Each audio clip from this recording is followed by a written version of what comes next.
gear panel talk today. I have some very fabulous workers manufacturers of equipment here with me today. So what I suggest is I will start off asking them to introduce themselves very quickly, and then we'll go over to the questions. If you guys have any questions, you know there's a microphone floating around, so don't hesitate, since I want to keep it an open discussion. So if you want to, you don't have to wait until the end for questions. We can kind of play on that as well. But maybe let's start off with the introductions. Maybe we'll start here. Yeah, I'm Jesper.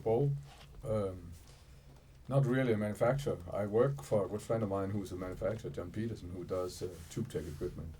But my relationship to that is that I'm a recording engineer and I've been a friend of his, and my whole career I've been working with his stuff and of course other equipment also, but I've spent like 30 years working with tube equipment.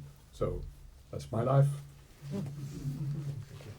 Hi, I'm EveAnna Manley, and I own Manley Labs, and we also build tube equipment in California, and I've been doing that since 1989. That's what I do. My name's Dave Collins. I'm a mastering engineer. I'm not a gear manufacturer at all. I might be at the wrong panel, actually. I think you're on the right one. But I have used a lot of analog and digital gear over the last 30 years, and hopefully we'll have some answers to questions. We'll see. But I have done some design work for my wife, EveAnna, recently on some new products, but primarily a sound engineer. Oh, I guess that's me. Yeah, I'm Dave Hill, and I'm spacey today. But Crane Song, Dave Hill Designs. Of course, I'm a manufacturer, but also recording engineer. And I do tube, and I do analog, and I do DSP. I kind of bridge all of the above worlds. And sometimes it's good, and sometimes you lose your hair. Yeah, I can subscribe to that. My name is Leif. I've got a company called Maselec. I do also equipment that is sold by Prism Sound. I started as a recording engineer and producer, and gradually I stopped, and I'm now focusing on manufacturing and designing audio gear. Okay, well, thank you everybody. I want to start off with the first question, which is mostly related to the design process. So I want to kind of hear from you guys, like if you have a new equipment in mind, like what are the first steps you go about? Do you have from the beginning a clear set of this is what I wanted to do, or does it kind of builds up as you go along? Well, there's really, this is sort of a trick question in a way, because there's multiple approaches you can take for designing stuff. And you can sit down and define everything ahead of time, and this gets into I had a discussion kind of earlier with Dave here that relates to this a little bit, because if you go to like the AES library and you download everything on compressors, you're going to find at least 100 papers, and 95 of these things are going to be all mathematical explanations come up with and resulting in prototypes and things designed by mathematicians and computer scientists and really not audio engineers.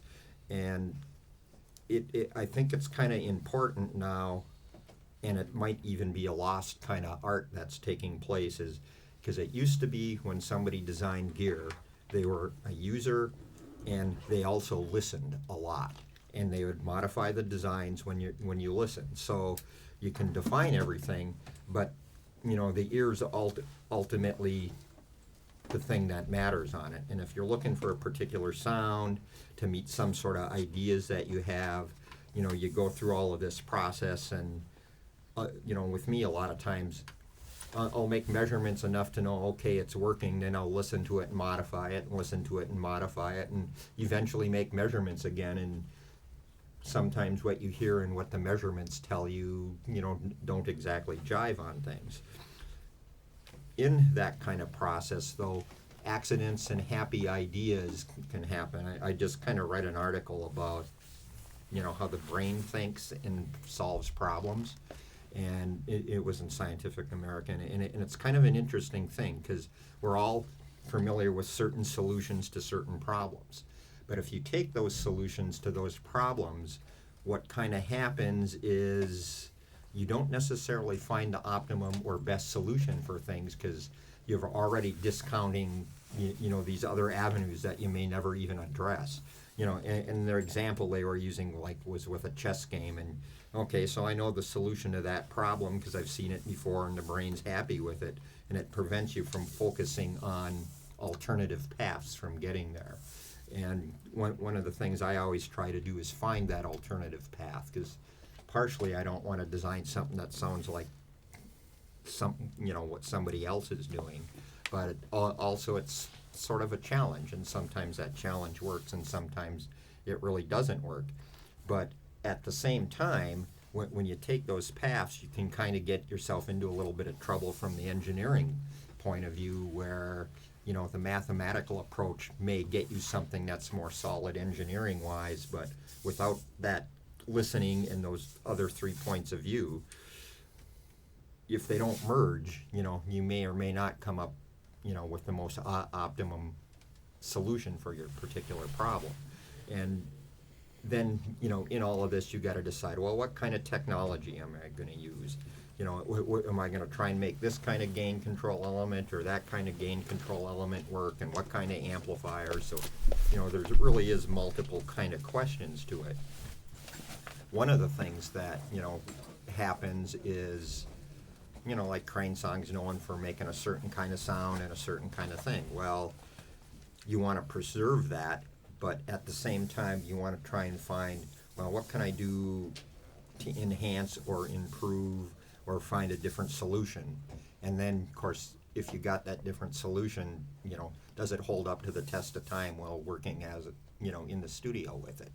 And some of us here are in unique positions to kind of approach these things. And a question related to compressors is, hey, everybody, you're using them too much. Is the bottom line. You're making problems for him while he's trying to master and make your record sound good. Can be true. Oh, well, it's a complicated question because compression is a great sound. It's a great tool. It's one of the most powerful tools in the studio, but it can't be reversed. So if you equalize something to make it brighter, you can also equalize it back to make it darker. You can bring it back to its original tonality. It's not true with compression. Expansion is not the opposite of compression. So if you overcompress something, there's really no way to ever come back to where you were. You cannot turn the omelet back into the egg. So if you get a master that's been really heavily compressed, especially the stereo mix heavily compressed, it can be quite difficult to master. It's too dense. Everything is kind of interrelated sometimes.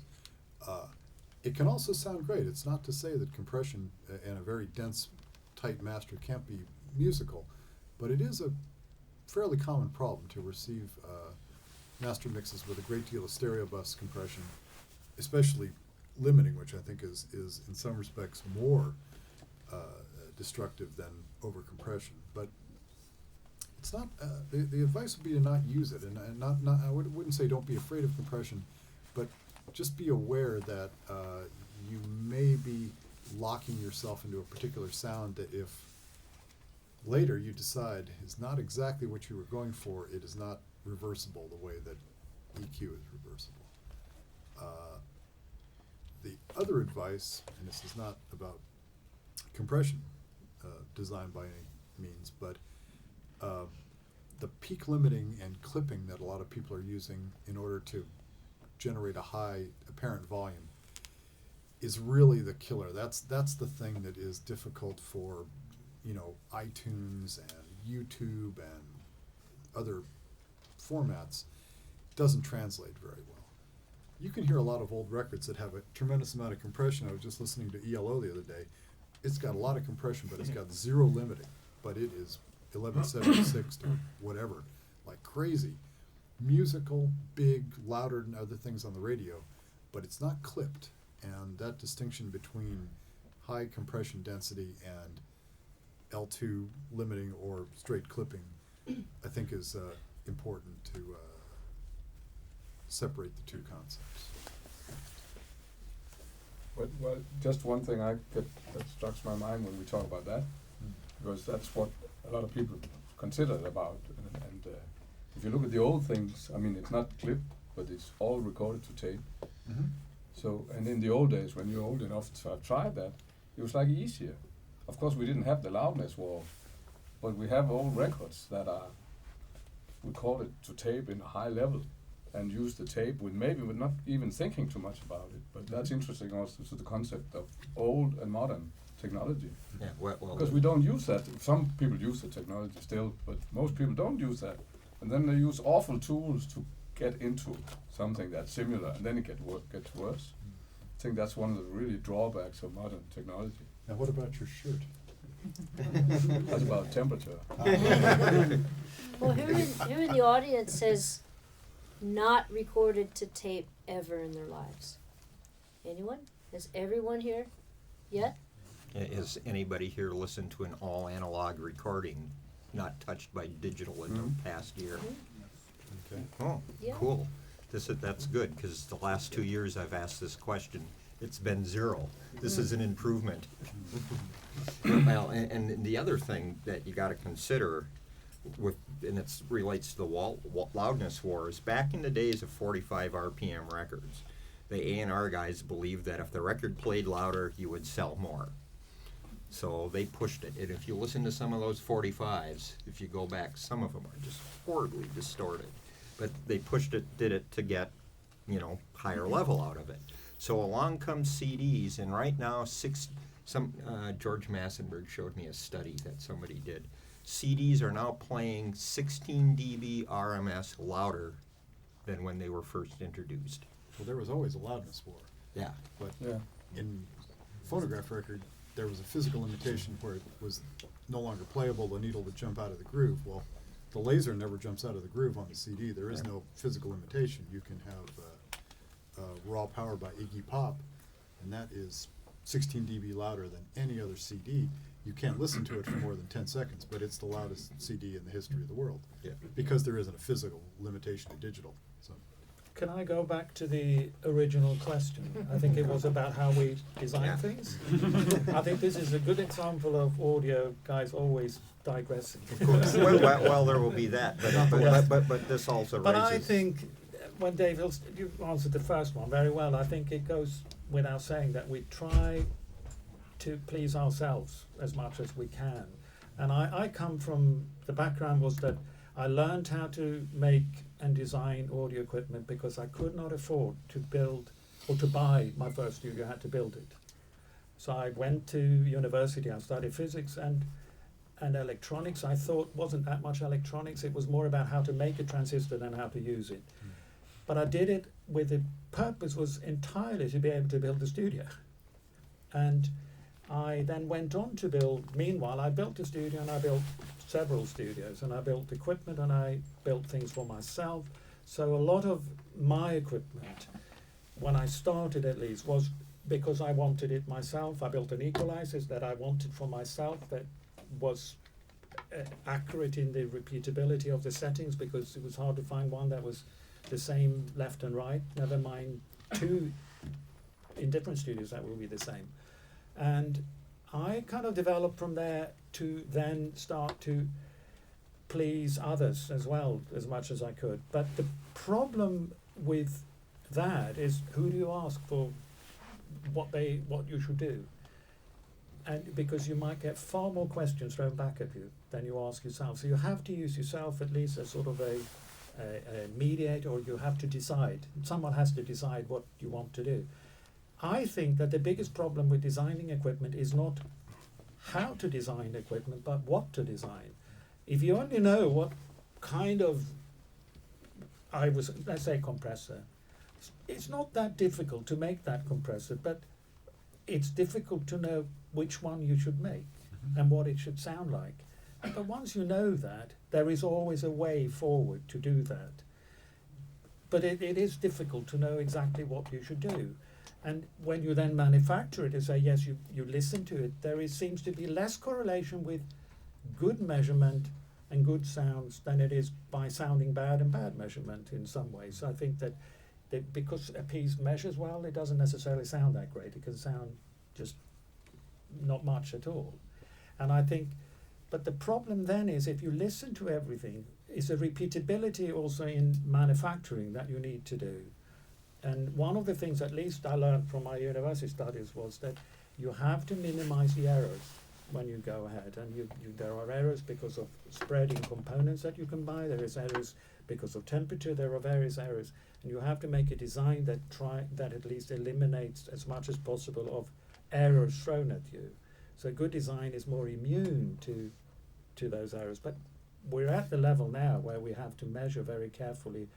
And I think you can't always trust your ears, and you can't set every setting. You have to use also some sort of production measurement or to verify that it still is okay.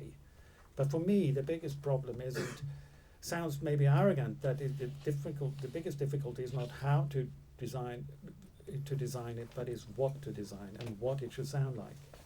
That is for me the key sort of question. Yeah. Well, see, in manufacturing, there is the production test issue, which is what you're referring to, and that's a whole another issue besides the design aspect of it, because there's no way if you're building 300 or 400 boxes of a year, you're going to be able to sit for an hour with each one and play with it. You might have a cold that day as well, so you might not even be able to do it. Yeah, or you're just plain burnt out or tired or whatever. You just so you have to really deal with some sort of production test with it. But the design choices, some of that's just sort of from your gut and from your heart. Yeah. But some of it also, because some of us are still active engineers and doing things, and it becomes, I'm having a problem making this sound right. Okay, so you get a next project. Well, gee, I'm still having this same kind of problem in this same manner or a similar manner. And that starts suggesting, well, if this is the problem that needs to be solved, and of course you gotta have reasonable confidence you're solving a problem that's just not unique to your room because your speaker system's screwed up or something. But it's like a good song when you record. It tells you if you're sensitive to it as to what you should do and what kinds of sounds and how you should EQ the guitars. A good song will tell you this, and you'll be able to feel your way through it. And of course the songwriter will come in and say, do this instead, but it will still tell you a lot. And if it's well arranged, well recorded, and well played, even when you get to mixing it, a lot of it will kind of just fall in place and work for you. You won't have to be trying to create dynamics and spend 100 hours editing and fixing it and solving those kind of mechanical problems. But the music does speak to you. As a designer, as a mastering engineer, it has to speak to you. Yeah, well, it used to probably be easier to have the music speak to you when it was all played for you. Sort of, when I produced a lot of records, and I used to go into rehearsal rooms with people. You work for months before you're starting to cut the tracks, so you knew inside out what it would sound like, because I worked with musicians, very little with program stuff. I almost used a different word and stuff. And I think that the problem is that it's harder to get a picture of something that comes up in such small fragments to you. It might just start with one boom, boom, and a little bit built to it, and you haven't got that picture. The only one with a picture is the songwriter, and the best modern things are usually done with a songwriter who controls everything, who gets that sort of cohesive kind of thread through the production. But it's very hard to come in as an engineer and not hear a song, but hear just little things coming out of a loop coming out, maybe where they're still writing it whilst you're supposedly mixing the song. But in the past you could have them play the thing for you and listen to and make decisions, and then things fell automatically into its pocket. As far as equipment is concerned, yes, then you know you know what works and doesn't work, because you have that picture of what it should sound like, and you think, I can't just get to this thing. with what's in the studio or what I have. And then you start dreaming about maybe designing something that could do that. And that will be sometimes your best things that you've done when it came from that kind of background. Yeah. I've worked with two major designers in my career, and a lot of time their own personal ego got in the way of the ultimate design. Like they would just keep messing with it till a year later this thing is just so complicated and wacky it bore no relationship to what anyone actually even needed or wanted. Being in Hollywood, being in Los Angeles, we're really local to a lot of mastering engineers. I took the first massive passive down to Dave's studio to Dave's at A&M, and he listened to it for a day or so, and when I went back to pick it up, he played me a Maselec EQ, and he said, "This is how the bass should sound." And I'm like, "Yeah, you're right. This prototype sounds terrible." So we rely a lot on local customers to really give us their feedback, and also I'm in constant touch with people from all over the world who are telling me what they want, and I'm listening, and we cruise on the forums, so I'm digesting a lot of information and making a decision about what we're going to produce next. The art of what we do, I think now, is to know when we're measuring something how that's going to translate audibly, and we have transformer winding facilities at Manley Labs, and one thing that's really great is to make creative choices. You know, you measure something, you say, okay, that measures better, now let's listen to it, and then try to get the emotional feedback from that audibly. And maybe it's not there, and maybe you want to inject some low frequency saturation or something to make it sound fatter or bigger or something like that. Those are creative choices we can make, but we're constantly going back and forth between measured, empirical data, stuff you can measure, and listening. And not just my listening or Dave's listening, but lots of people's listening, say in LA. It's a real advantage I think we have. Just one subject I thought of, which is not really much around us, but around the business in designing to a price. Oh yeah. Oh, yeah. Because if people should decide without really knowing, and you look at promotion or whatever material, I mean, a lot of people tell you that this is fantastic and the price is a half. And I don't know, from a designing point of view, I think we should maybe mention that, because I think it's pretty important to No, I think be that able a to lot of evaluate. people will tell you, I love this, but I can't afford it.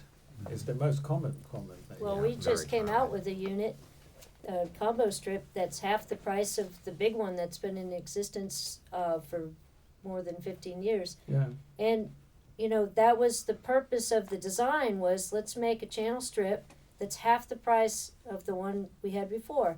Well, how are we going to do that? You can't just go put in a whole bunch of chromey parts that are going to be unreliable.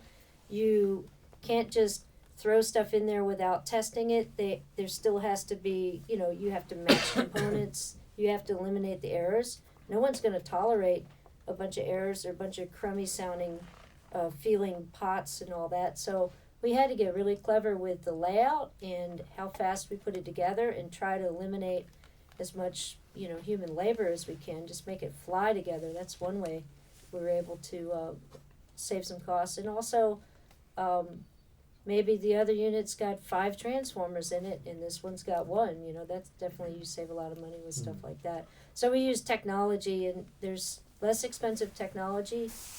There's transistors. They you can trick a lot of circuits to make them sound exactly how you want, and to give the kind of harmonic structure of something you desire, whether it be a transistor circuit or a vacuum tube circuit. There's a lot of things we can all do to play with those things to give something that'll sound a certain way. Yeah, see, with that, surface mount versus through-hole, the reality is things like through-hole transistors, they're going away. There's still some around, still some of the power stuff. Fairchild's pretty much quit making a lot of them. National Semiconductor, which now is owned by TI's, quit making a lot of them. I think. Do people know what surface mount versus through hole means? Yeah. Okay. And the thing about surface mount. Slightly exotic. Yeah, it could be a bit exotic. The thing about the surface mount, there's a learning curve as to how to do it so it still sounds audibly correct. There's just mechanical issues, but it's a great labor savings device. And and this is something that all of us as designers are gonna really have to consider here, because with the through-hole stuff going away. Well, the whole of the pro audio industry, if you go to a semiconductor manufacturer and they say, you're not even a sliver of a line on our pie chart, why should we even bother with you? When they can make cell phone parts for Apple. And they got some accountant making the decision. Guess what they're gonna do? They're gonna make stuff that runs on 5 volts, and we need stuff that will take 50-volt supplies or higher. Yeah, I can. There's another point there. If it is a hell of a lot easier to prototype in your lab something which is through-hole than surface mount, and it is really, if you need to, with capacitors and other things, if there is any, I don't know, fortunately they're not through-hole, the filter capacitors, but it would be virtually impossible to match them, because it's a bitch to put into a hole or something, those. But the other thing is that the semiconductor, this thing that they are discontinuing components weekly or daily almost. I mean, it's every now and then you just get a notification that they discontinued this one, discontinued that, and the quality control from some of the manufacturers have gone down dramatically. So, in fact, some of it, like for the noise character and noise other things, it's very difficult to measure some of these things, because they might just, there's noise that doesn't really show up unless you measure it for a very long time. There might be little sort of squirts of noise coming out, so you really have to listen to things Like again tubes. to do that.